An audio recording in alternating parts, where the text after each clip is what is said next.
শব্দটি আমাদের খুবই পরিচিত। গম্ভীর গুনগুন শব্দটি মনে হচ্ছে কোনো ভোমরা অথবা হতে পারে কোনো মৌমাছির।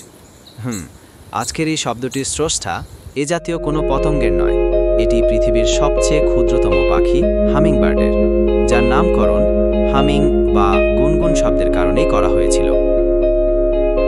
এটি হলো সবচেয়ে ক্ষুদ্রতম হামিংবার্ডের প্রজাতি, বি হামিংবার্ড। হামিংবার্ডের এই ধরনের গঞ্জনের পিছনে রয়েছে তার প্রচণ্ড গতিতে পাখা ঝাপটানো, প্রতি সেকেন্ডে যার গতি প্রায় ৭০ বার বা তারও বেশি। সে কারণে এরা যখন উড়ে বেড়ায় তখন খালি চোখে এদের পাখা দেখা কোনোভাবেই সম্ভব হয় না। এরা এই ডানার সাহায্যে ডানে, বামে, ওপরে বা নিচে যে কোনো দিকে ইচ্ছে মতো উড়তে পারে। যদিও এরা উড়াতে খুবই দক্ষ, কিন্তু আমরা জানি এরা হাঁটতে পারে না।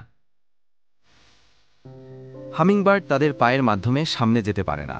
যদিও এদের পা রয়েছে, কিন্তু সেটি এরা হাঁটার জন্য ব্যবহার করে না, বরং পাশাপাশি স্থান পরিবর্তনের জন্য বা কোনো কিছু ধরে থাকা, গা চুলকানো অথবা বাসা তৈরির সময় অন্যান্য কাজে ব্যবহার করে থাকে।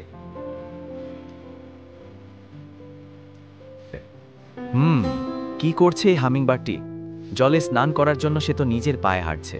সত্যি আশ্চর্যের বিষয়, যে পাখি হাঁটতে পারে না সে কিনা নিজের পায়ে হেঁটে যেতে পারছে, স্বাচ্ছন্দ্যে না হলেও হাঁটতে পারছে।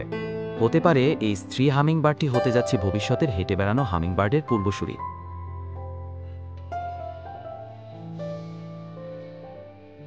হামিংবার্ডের আরও একটি বৈশিষ্ট্য হলো এদের হৃদস্পন্দন, যা মিনিটে প্রায় ১২০০ বার, যেখানে মানুষের গড়ে প্রায় ৬০ থেকে ৮০ বা ১০০ থেকে ১২০ বার। তাছাড়া এরা যখন উড়ে বেড়ায় তখন এটি বেড়ে যায় আরও বেশি। আরেকটি বিষয়, এদের অস্বাভাবিক দ্রুতগতিতে পাখা ঝাপটানোর কারণে এদের শরীরের তাপমাত্রা বেড়ে যায় প্রচণ্ড, যা এদের মৃত্যুর কারণ হয়ে উঠতে পারে। কিন্তু আশ্চর্যের বিষয় হলো, তাদের শরীরের তাপমাত্রা বাড়তে তো পারেই না, বরং স্বাভাবিক থাকে। এটি শুধু সম্ভব হয় তাদের গায়ে থাকা পালকের ঘনত্বের কারণে। হামিংবার্ড মূলত ফুলের মধু খায়, সাথে ছোট পোকামাকড় ও মাকড়সাও খেয়ে থাকে প্রোটিনের জন্য। পুরুষ হামিংবার্ডের রং সাধারণত বেশি উজ্জ্বল। এদেরকে প্রধানত সবচেয়ে বেশি আমেরিকার মহাদেশে পাওয়া যায়, উত্তর আমেরিকা, মধ্য আমেরিকা এবং দক্ষিণ আমেরিকায়।